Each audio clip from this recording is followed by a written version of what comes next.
What if you're not exhausted because life is too hard, but because you've been trying to hold everything together for too long, trying to make someone stay, trying to make things work, trying to control what happens next, trying to fix yourself, your relationships, your future, because somewhere inside, you're afraid that if you stop trying, everything will fall apart. But what if stopping isn't giving up? What if it's the first sign that you're finally becoming strong? Buddhist wisdom teaches that the harder we grasp, the more we suffer. Sometimes peace doesn't come from fixing the water. It comes from stopping the hands that keep disturbing it.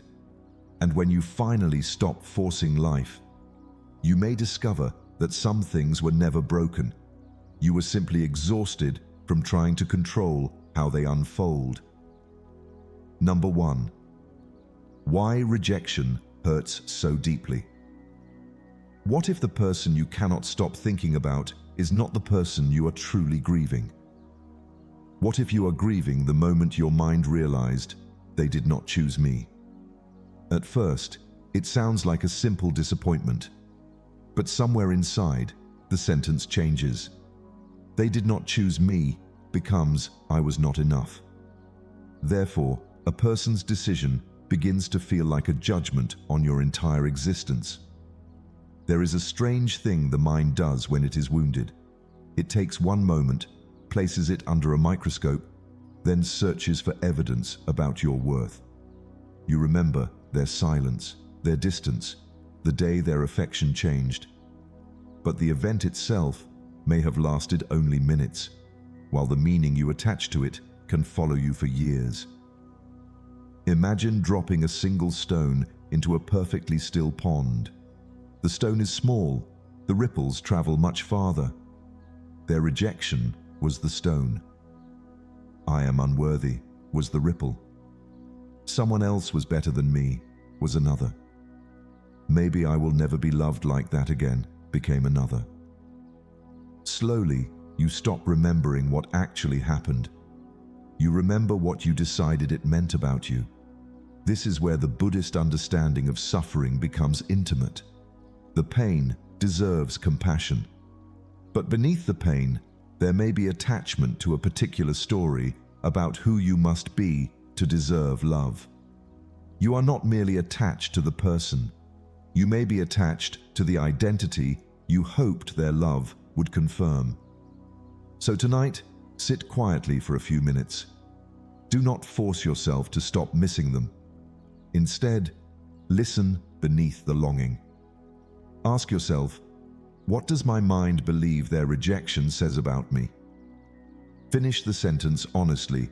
This means I am. Maybe the answer hurts. Let it surface without fighting it. Now, separate the 3 layers. What happened, what you interpreted, and who you concluded you were. They chose differently. That is the event. Therefore, I am not worthy is the interpretation. But an interpretation is not a fact. Ask yourself, if nobody could judge you, what would their rejection actually mean? Perhaps it would simply mean that 2 lives were not meant to move in the same direction. A closed door can hurt your heart, but it does not have the authority to name your worth. Their choice was about the relationship. The identity you built around it was yours, and therefore it is also yours to release. Only few people learn this. Freedom begins when you stop living according to other people's expectations. 2. When their approval became your identity. At first, you only wanted to be loved by them. Their message made your day lighter. Their attention made you feel seen. Their admiration made you stand a little taller. But slowly, something changed. You stopped asking, "Do I love this person?" and started asking, "Do they still think I am worth loving?" Therefore, their approval quietly became the place where you went to borrow your sense of worth. This is how attachment can hide itself. It rarely arrives like a chain around your neck. It arrives as a small desire to be noticed. You dress a certain way because you know they like it. You become more successful because you want them to admire you. You hide your weaknesses because you fear their opinion might change. Eventually, you are no longer simply living your life. You are performing a version of yourself for one person's eyes. Imagine placing your identity inside a small lantern carried by someone else. As long as they face the light toward you, you feel visible. But the moment they turn away, everything inside you becomes uncertain. Am I still attractive? Am I still important? Am I still enough? The frightening part is not that their attention disappeared. It is that you began believing your own light disappeared with it. Buddhist wisdom invites you to notice this dependence without shame. The mind suffers when it clings to something unstable as though it were permanent. Another person's attention changes. Their feelings change. Their priorities change. Therefore, building your identity upon their approval creates a life that trembles whenever they move. Tonight, try something simple. Close your eyes and imagine that person is nowhere around. No messages, no praise, no judgment. Nobody is watching you. Sit there for a moment. What remains? Perhaps your kindness remains, your discipline, your curiosity, your ability to listen, your courage to begin again. These qualities existed before they noticed them. Now ask yourself something more uncomfortable. What did you desperately need them to believe about you? That you were successful, beautiful, intelligent, irreplaceable. Whatever comes up, stop waiting for them to confirm it. Practice becoming that person when nobody is watching. Because real confidence begins in private. You stop performing the self you hope someone will love, but you start becoming the self you can quietly respect. The deepest freedom is not making them notice you again. It is reaching the day when their attention can disappear without taking your identity with it. When another person's eyes become your mirror, you forget how to see yourself. Therefore, take your reflection back. Hard lesson you need. Love yourself like your life depends on it. Build self-love as a deliberate practice rather than waiting for external validation. When love becomes validation, you can love someone sincerely, yet still quietly ask their love to prove something about you. This is where the heart becomes confused. You miss their voice, their presence, the small moments you shared. But beneath that tenderness, another hunger may be whispering, if they choose me, I will finally feel worthy. Therefore, you are no longer carrying only love. You are carrying a demand disguised as love. Think of love as a river. It moves freely. It nourishes without asking to be owned. But you may have been standing beside that river with a cup, trying to fill something inside yourself that never seemed full. Their affection gave you a temporary sense of beauty, importance, or belonging. When it disappeared, the emptiness returned. So you reached for the memory again, hoping it would give you the feeling back. This is why letting go can feel impossible. You are not only releasing a person, you are releasing the belief that their love was supposed to complete something unfinished inside you. That belief can be subtle. If they had stayed, I would have felt secure. If they had chosen me, I would have known I mattered. But another person's decision was never capable of carrying the weight of your entire identity. Buddhist wisdom does not ask you to become cold. It does not tell you to stop caring. It asks you to look honestly at the attachment hidden inside your caring. Can you love without demanding an outcome? Can you remember someone without needing the memory to rescue you from yourself? take one slow breath. As you breathe in, notice the love that still exists. As you breathe out, release the demand attached to it. Silently say, "I can love without requiring an outcome." Do not force the words to feel true. Let them become a practice. Now ask yourself, did you want their love, or did you want what their love would make you believe about yourself? Perhaps you wanted to feel chosen, safe, beautiful, irreplaceable. But those feelings cannot remain dependent on one person's hands. Love opens the hand. Attachment closes the fist. Therefore, the goal is not to stop loving them. It is to stop asking their love to finish the work of loving yourself. When affection becomes freedom rather than a demand for completion, something quiet changes. You can care deeply without abandoning yourself. You don't have to destroy love to become free.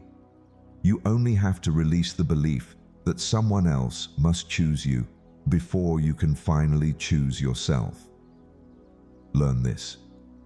Discover the inner freedom to choose your response even when circumstances cannot be changed. 4. Why your mind keeps going back. Why does your mind return to someone you already know you cannot return to? You may be washing dishes, walking through a familiar street, or lying awake at night, suddenly remembering their face. You tell yourself, "I should be over this." But the mind is not always returning because it wants the person. Sometimes it returns because the story still feels unfinished. Perhaps you replay one conversation. You imagine the sentence you wish you had spoken. You remember the moment their feelings changed. You picture what might have happened if you had been more confident, more patient, more successful. The mind keeps opening the same memory, searching for a different ending. But no amount of mental repetition can turn an imagined future into a lived one. Think of your memory as a long hallway with one locked door. You keep walking toward it because some part of you believes that behind it is the life you were supposed to have. You stand there asking, what if I had tried harder? What if they had understood me? What if they came back? Therefore, the locked door begins to look like destiny. But perhaps it was never destiny. Perhaps it was simply a door that closed. This is where mindful awareness changes the relationship with memory. When their face appears in your mind, do not wrestle with it. Do not punish yourself for remembering. Quietly say, "Memory is here." Feel your feet touching the ground. Notice your breath. Feel the room around you. Let the memory exist without following it into another imaginary future. The practice is simple. Notice to name, to feel, to return. Notice the thought. Name it as memory. Feel what is moving through your body. Therefore, return gently to what is actually happening now. Ask yourself, what unfinished future keeps replaying in your mind? Perhaps you are not missing the relationship as it truly was. Perhaps you are mourning the person you imagined becoming inside it. There is a painful freedom in admitting this. You may never receive the explanation your mind keeps demanding. You may never know what would have happened if you had said something differently. But peace does not always come from discovering the perfect ending. Sometimes it comes from no longer needing one. The mind revisits unfinished stories, hoping repetition will create a different ending. But healing begins when you stop rewriting the past and finally return to the life that is still here. Most people never understand this. If keeping someone requires betraying your values, the price is too high. The person you wanted to become. Perhaps the deepest part of your grief has nothing to do with losing them. It has to do with losing the person you imagined you would become if they stayed. You pictured yourself more confident, more successful, more attractive, more peaceful. Maybe you believed their love would finally unlock a version of you that had been waiting quietly inside. But look carefully at that imagined future. It may have become more real in your mind than the relationship itself. You rehearsed conversations that never happened. You imagined how proud they would be of you. You pictured yourself finally standing taller because someone you deeply wanted had chosen you. Therefore, when the relationship ended, it felt as though your future disappeared with it. There is a strange grief in mourning something you never actually lived. You are not only remembering yesterday, you are grieving tomorrow, a tomorrow your mind had already decorated. Imagine building a golden statue of your future self, placing every quality you desired into it: confidence, discipline, beauty, success, peace. But at the feet of that statue, you placed their face. Slowly, you began believing those qualities could only exist if they were beside you. Now, remove their face. Look at the statue again. What remains? Perhaps confidence still belongs to you. Discipline still belongs to you. The desire to build a meaningful life still belongs to you. Their presence was never the source of these qualities. They simply became the person you attached them to. This is where letting go becomes something more than forgetting. It becomes recovery. Sit quietly and ask, who was I trying to become for them? Do not judge the answer. Maybe you wanted to become someone successful enough to impress them, someone calm enough to never be abandoned, someone beautiful enough to finally feel chosen. Now ask the deeper question: which parts of that person do I genuinely want to become for myself? Keep those. Release the performance. Buddhist wisdom points us toward loosening our grip on imagined identities, because suffering grows when we demand reality to fulfill a picture created by the mind. But your dream does not have to die simply because the person is gone. Maybe the future you wanted was never truly theirs to give you. You can still become that person. You simply no longer need their presence to give yourself permission. The future did not disappear when they left. Only the story that said you needed them to become it did.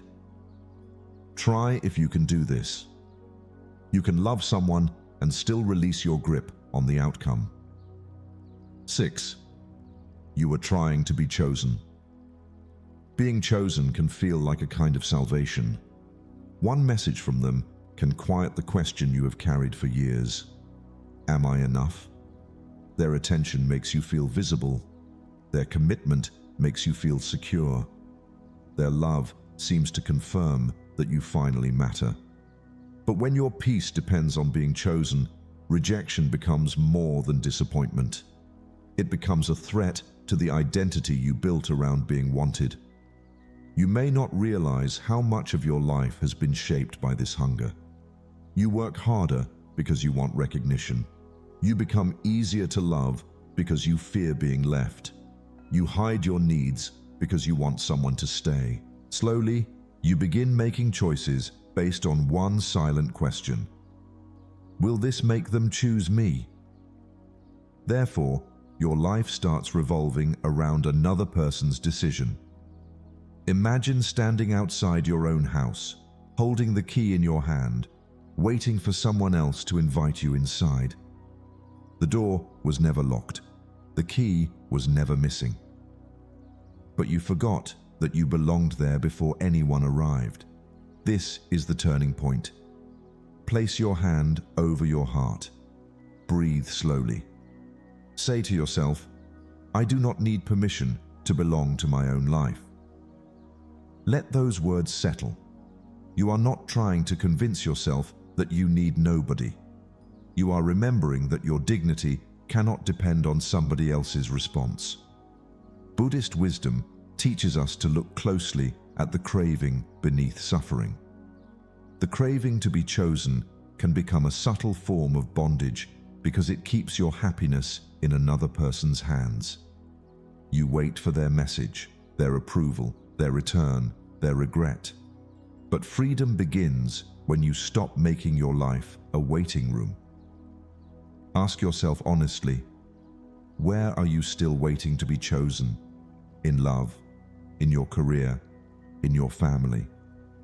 Perhaps you are still trying to earn approval from someone who may never give it. Therefore, begin practicing self-selection. Choose the habit that strengthens you. Choose the boundary that protects your peace. Choose the work that matters, even when nobody applauds. The deepest shift is simple. Stop asking, will they choose me? And begin asking, do I choose the life I am living? The moment you no longer need another person to select you, rejection loses its power to define you.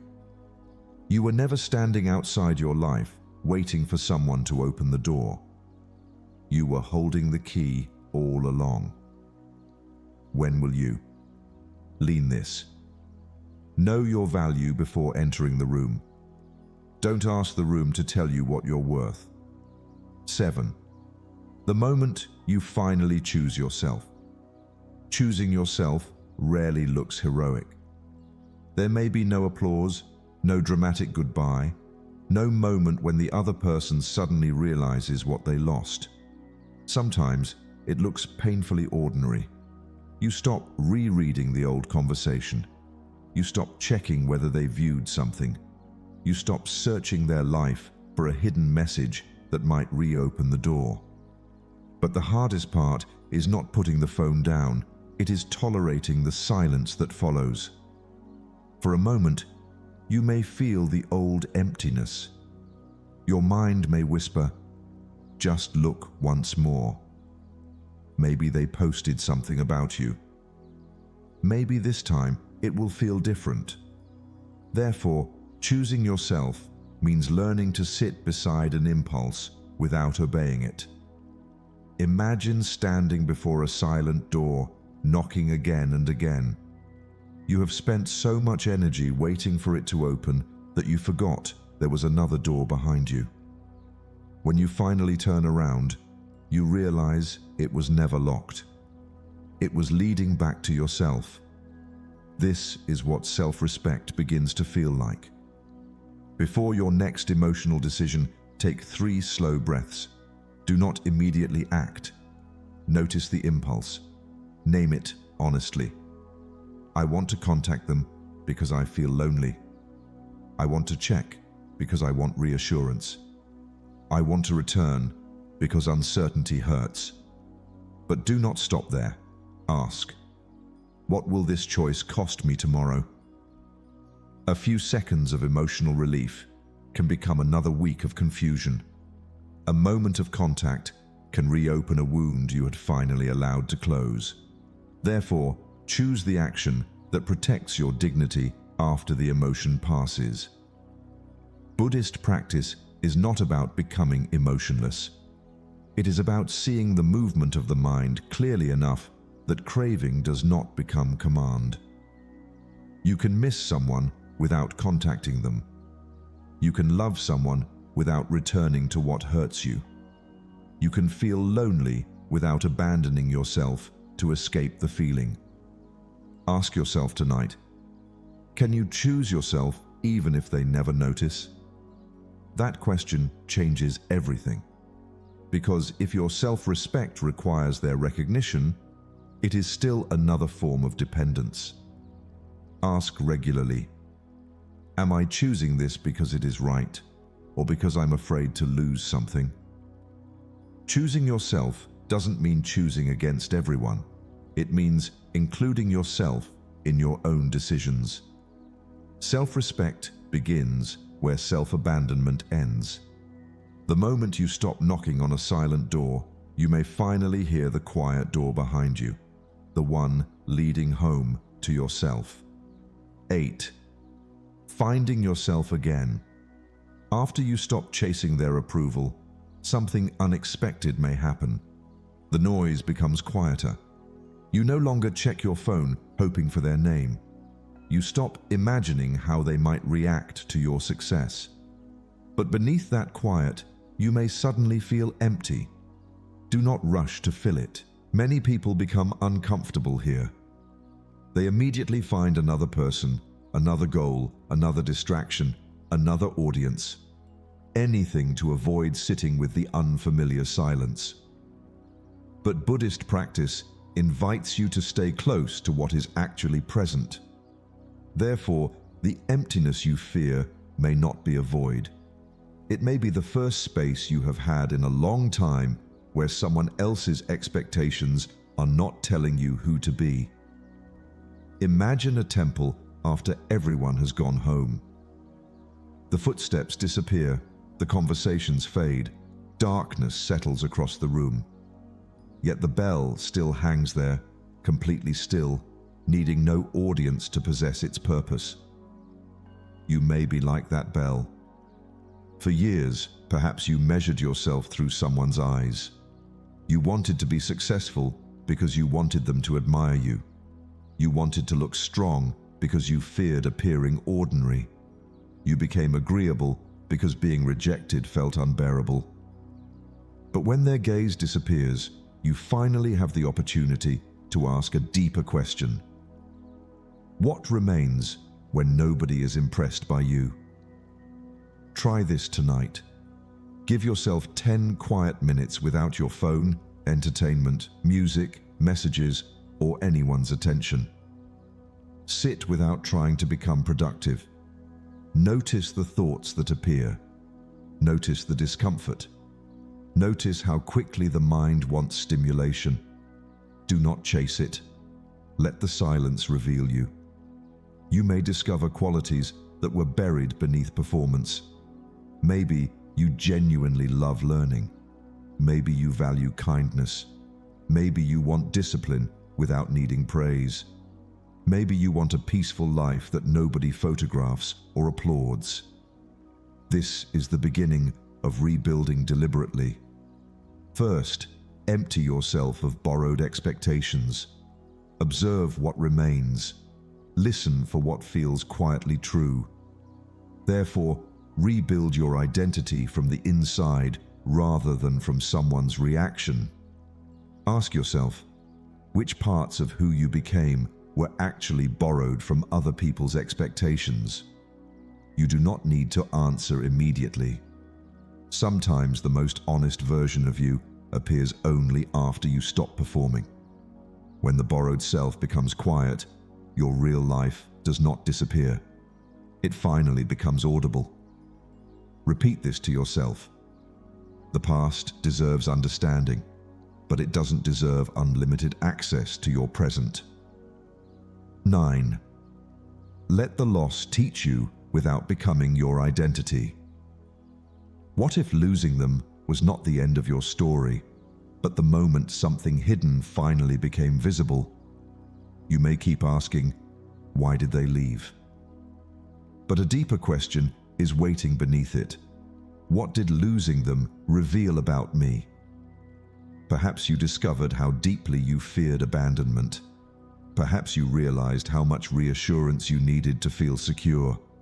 Perhaps solitude felt unbearable because you had been using another person's presence to escape yourself. The relationship may have exposed patterns you had quietly carried for years. You checked for messages because uncertainty frightened you. You over-explained because you feared being misunderstood. You accepted less than you deserved because losing the person seemed more painful than losing yourself. But seeing these patterns is not a reason to hate yourself. It is a reason to become conscious. Imagine a wound as an opened window. At first, you stare only at the pain, but through that opening, you suddenly see the room you have been living in, the fears, expectations, habits, and hidden beliefs that shaped your choices. The wound is not the destination, it is the window. Sit quietly with one pattern the relationship revealed. Maybe it was your need to be constantly reassured. Maybe it was your tendency to abandon your boundaries when you feared rejection. Do not immediately try to fix it. Simply say, "This pattern exists in me." Feel what happens when you stop fighting the truth. Buddhist practice begins with seeing clearly. You cannot transform what you refuse to notice. But awareness does not require self-punishment. Therefore, ask gently, where did this pattern come from? Perhaps it began with an old fear. Perhaps you learned to earn affection by becoming easier to love. Understanding the cause creates space for a different response. The next time the old impulse appears, pause, breathe, witness the pattern, accept that it is present, understand what it is protecting. Therefore, choose something new. If you feel the urge to chase reassurance, choose patience. If you want to abandon yourself to keep someone close, choose your boundary. If loneliness makes you reach backward, choose to remain present. You do not have to erase the relationship from your history. You only have to stop carrying its pain as evidence that something is wrong with you. The lesson can remain after the suffering has left. Keep the wisdom. Release the wound. Because a painful experience becomes wisdom when you stop using it as evidence against yourself. Carry this teaching with you. Love becomes healthier when someone is part of your life, not the foundation of your entire existence. Stop building your future around being proved right. What if a small part of you still wants them to come back? Not because you truly want the relationship, but because you want them to finally understand what they lost. You imagine becoming successful, peaceful, attractive, disciplined, powerful. You picture the day they see you and realize they made a mistake. But look closely at that fantasy. You may have left the relationship, yet your mind is still waiting for their approval. This attachment can hide behind self-improvement. You work harder, but secretly hope they notice. You become healthier, but imagine their reaction. You build a better life, but somewhere inside, you want them to regret walking away. Therefore, your future still revolves around someone who is no longer living in it. Imagine escaping a cage, yet continuing to polish its bars every morning because you want the jailer to notice how beautiful they have become.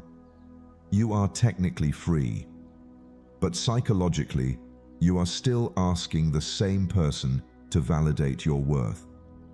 There is nothing wrong with becoming stronger. There is nothing wrong with succeeding after heartbreak. The question is simpler and more uncomfortable. Would you still want this life if they never knew you achieved it? Close your eyes and imagine it. You reach the goal. You become peaceful. Your work succeeds. Your life becomes fuller. But they never see it. They never hear about it. They never regret leaving. Nobody from your past applauds. Sit with that feeling. If the dream still matters, keep walking. If the dream suddenly feels empty, look deeper. Perhaps you were not pursuing the dream itself. Perhaps you were pursuing an audience.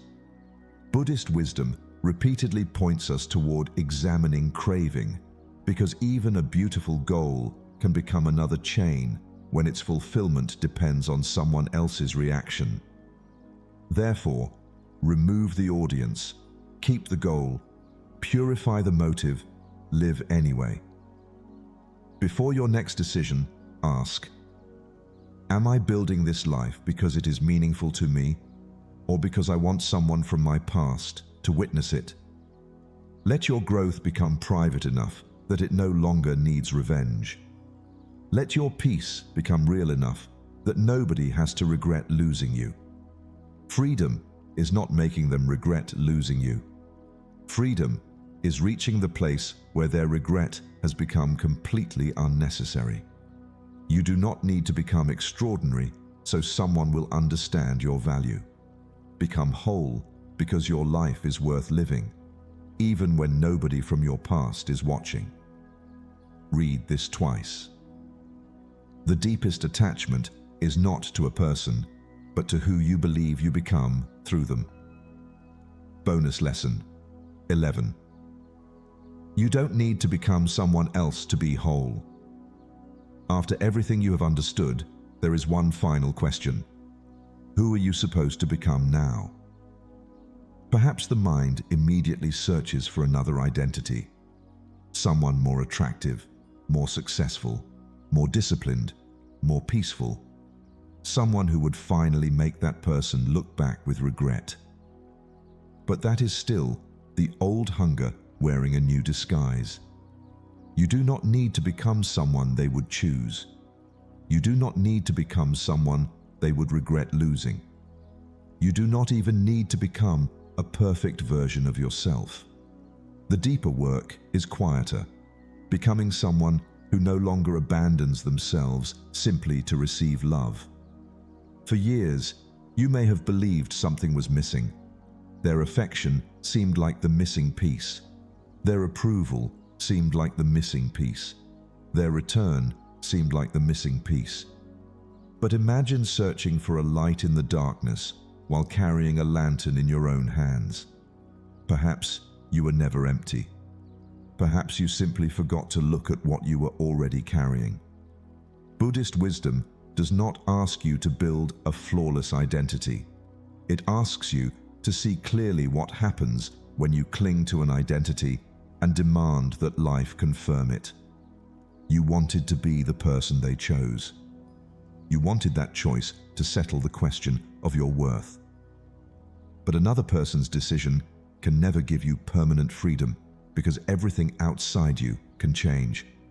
So breathe slowly. Place your hand over your heart. Say quietly, I am here. I am enough to begin. I choose this life. Do not say it to create a new performance. Say it as a reminder that your life is happening now, not inside the imagined future where someone finally recognizes your value. Ask yourself, what part of yourself are you ready to stop abandoning? Maybe your boundaries, your peace, your ambitions, your honesty, your need for solitude. Whatever it is, begin there. Release the fantasy, reclaim your values, choose your life. Walk forward without needing applause. You may still remember them. You may still feel tenderness. But remembering someone does not mean you must return to the identity you built around them. The real transformation is not becoming so extraordinary that someone finally wishes they had chosen you. It is becoming so present with your own life that their choice no longer determines how you see yourself. You spent years searching for the missing piece, only to discover you were carrying the whole lantern. Carry this lesson with you.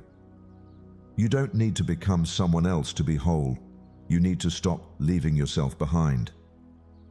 Quick summary. 1. Why rejection hurts so deeply. Rejection becomes painful when you interpret someone's decision as proof that you are not enough. The event itself and the meaning you attach to it are two different things. Your worth cannot be measured by another person's ability or willingness to choose you. Emotional strength begins when you stop turning rejection into an identity. When their approval became your identity. Their attention can gradually become the source of your confidence, desirability, and self-worth. You begin seeing yourself through their opinion instead of your own awareness. When they withdraw, it feels as though part of your identity disappears with them. The solution is to rebuild your self-image independently of external approval. 3. When love becomes validation. You can genuinely love someone while also wanting their love to prove that you are worthy. This creates attachment because their response becomes responsible for your emotional stability. Healthy love allows connection without demanding that another person complete you. Detachment means caring deeply without making the outcome necessary for your peace. 4. Why your mind keeps going back. The mind often returns to unfinished possibilities rather than simply missing the person. It replays conversations, imagines different outcomes, and searches for an explanation that may never arrive. Repeating the story does not change the ending. It only keeps the emotional attachment alive. Peace begins when you observe the memory without allowing it to pull you back into the past. 5. The person you wanted to become. Sometimes you mourn the version of yourself you imagined becoming if that person had chosen you. Their presence may have represented confidence, success, belonging, security, or a meaningful future. But those qualities were never owned by them. They were possibilities already within you. You can still become that person without needing the relationship that once represented the future. 6. You were trying to be chosen. Being chosen can feel like confirmation that you are valuable, lovable, and enough. But when your identity depends on someone selecting you, you surrender your inner authority to their decision. You begin performing for approval instead of living according to your values. Freedom begins when you stop waiting for someone else to authorize your worth. 7. The moment you finally choose yourself. Choosing yourself means ending the behaviors that repeatedly sacrifice your peace for another person's attention. It means respecting your boundaries, even when doing so creates loneliness or uncertainty. Self-respect is not something you wait to feel. It is something you practice through your decisions. The turning point comes when protecting your inner peace becomes more important than being chosen. 8. Finding yourself again. After attachment loosens, you may experience emptiness because an old identity is disappearing. Instead of immediately filling that space with another person, distraction, or achievement, learn to sit with it. Solitude allows you to discover which desires are genuinely yours and which were created for approval. You begin rebuilding your life from values, awareness, and authenticity rather than validation.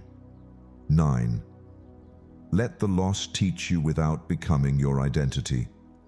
Every painful relationship can reveal patterns that were previously invisible. It may expose fear of abandonment, approval seeking, emotional dependency, or difficulty being alone. The goal is not to remain defined by what happened, but to understand what it revealed. Take the lesson forward, but do not carry the wound as proof that something is wrong with you. 10. Stop building your future around being proved right. Even self-improvement can become another form of attachment when you secretly want someone from your past to notice your transformation. Becoming successful just to make them regret losing you still leaves them at the center of your life. True freedom means wanting a better life even if they never hear about it. Your growth becomes powerful when it no longer requires an audience, recognition, or revenge. You were never meant to be chosen to become whole. Maybe the deepest heartbreak was never that they didn't choose you. It was that you temporarily stopped choosing yourself while waiting for them to. You thought their love would confirm your worth, their presence would complete your future, and their decision would finally tell you who you were. But Zen points toward a quieter truth. The moment you stop chasing what is outside yourself, you begin meeting what has been waiting within. You do not have to forget them, hate them, or pretend you never cared. You simply stop asking their absence to explain your value. As the old wisdom says, when you let go of what you cannot control, you discover the freedom of what you can become. The The Zen way is not to force the past to disappear, but to stop carrying it into every moment of the present. So let them be part of your history without making them the author of your future. You were never meant to become whole because someone chose you. You were meant to discover that you were already worthy of choosing yourself. And perhaps the most powerful question you can carry today is, if I no longer needed anyone to choose me, who would I finally give myself permission to become?